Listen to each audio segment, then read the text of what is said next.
जय हिंद साथियों, प्रणाम पैलाक नमस्कार आपका। आज की वीडियो में देखिए साथियों, आज उत्तराखंड से रिलेटिव राज्य की भाषा और बोली ये टॉपिक है। एलटी के लिए भी इम्पोर्टेंट है, साथ ही एसआई आबकारी और जो भी परीक्षाएं उत्तराखंड में चल रही है सभी के लिए बहुत ज़्यादा इम्पोर्टेंट है।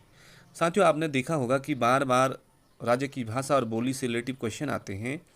तो राज्य जैसे जौनसारी है, तो देहरादून के जौनसार, भाबर और गढ़वाल क्षेत्र के ऊंचे स्थानों पर बोली जाने वाली बोली है जौनसारी। सेकंड पे देखें हम तो भाबरी। तो भाबर में टनकपुर से काशीपुर तक भाबरी बोली बोली जाती है। थर्ड पे चलें तो खस परजिया, तो ये भी उत्तराखंड की भाषा है। बारामंडल और दानपुर के आसपास बोली जाती है। अगला चलें साथियों तो कुमैया, नैनीताल से लगे हुए काली कुमाऊं के भाग में बोली जाने वाली यह बोली है। तो जौनसारी, भाबरी, खसपरजिया, कुमैया, चार तो ये हो गए हैं। बढ़ता अगले क्वेश्चन पे। अगला पॉइंट है साथियों सोरियाली। यह सोर में बोली जाती है। इस बोली पर नेपाली भाषा का प्रभाव पाया जाता है। नेक्स्ट देखें तो पछाई, अल्मोड़ा जिले के दक्षिणी भाग में बोली जाती है, जिसका क्षेत्र गढ़वाल सीमा तक है। तो पछाई भी उत्तराखंड की बोली है, सोरियाली भी। थर्ड देखें जोहारी।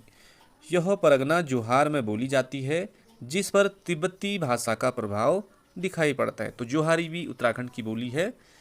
नेक्स्ट पे चलते हैं साथियों। अगला पॉइंट दानपुरिया। तो दानपुरिया यह भाषा परगना दानपुर के उत्तरी भाग तथा जोहार के दक्षिणी भाग में बोली जाती है। नेक्स्ट देखिए चौगखरिया। चौगखरिया ये बोली भी उत्तराखंड से रिलेटिव है।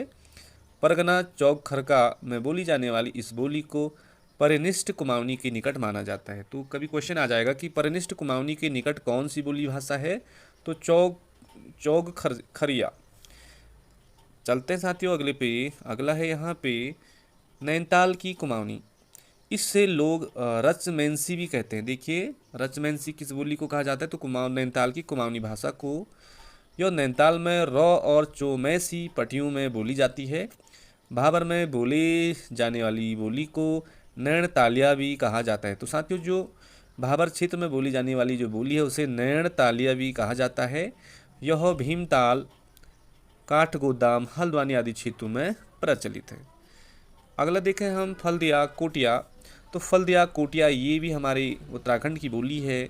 यह परगना फल्दा कोट, नैनीताल और अल्मोड़ा के कुछ भागों तथा पाली पछाओं के कुछ क्षेत्रों में बोली जाती है। तो साथियों, फल्दा जो कोटिया बोली है ये पाली पछाओं के कुछ क्षेत्रों में बोली जाती है, कुमाऊं रीजन में। अगला चलते हैं गंगोली। तो गंगोली यह परगना गंगोली तथा दानपुर की कुछ पट्टियों में बोली जाती है। तो जो गंगोली भाषा है ये हमारी उत्तराखंड की है। ये ऑप्शन में आपको देखने को मिलते हैं। अगला है सिरौली। यह भाषा अस्कोट के पश्चिम में परगना सिरा में बोली जाती है, सिरौली बोली। नेक्स्ट पे चलते साथियों। अगला मचकुमेया। यह कुमाऊं तथा गढ़वाल के सीमावर्ती क्षेत्रों में बोली जाती है। इसे कुमाऊं गढ़वाली का मिला जुला रूप कहा जाता है। तो साथियों, मचकुमेया गढ़वाल और कुमाऊं की बॉर्डर पर जो बोलने वाली भाषा है उसे बोलते हैं मचकुमेया। नेक्स्ट देखें तो गोरखाली बोली नेपाल से लगे क्षेत्र में तथा अल्मोड़ा आदि स्थानों के में प्रवासी गोरखाओं की बोली है। गोरखियाली बोली ये भी हमारे उत्तराखंड की बोली है। अगला देखें तो भोटिया। कुमाऊं के उत्तर तथा तिब्बत तथा नेपाल से लगे सीमावर्ती क्षेत्रों में बोली जाने वाली जो बोली है वो भोटिया बोली है। और लास्ट है ओटियालो। ओटियालो साथियों यह नेपाली प्रवासी बोली है, जो उत्तराखंड में नेपाली प्रवासी रहते हैं। तो ओटियाली जो नेपाली प्रवासी बोली है।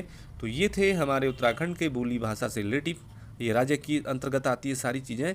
साथियों, आपको इनको पढ़ना है क्योंकि ये परीक्षा के लिए बहुत ज़्यादा इंपॉर्टेंट है। तो मिलते हैं किसी अगले वीडियो में, तब तक के लिए बाय, जय हिंद।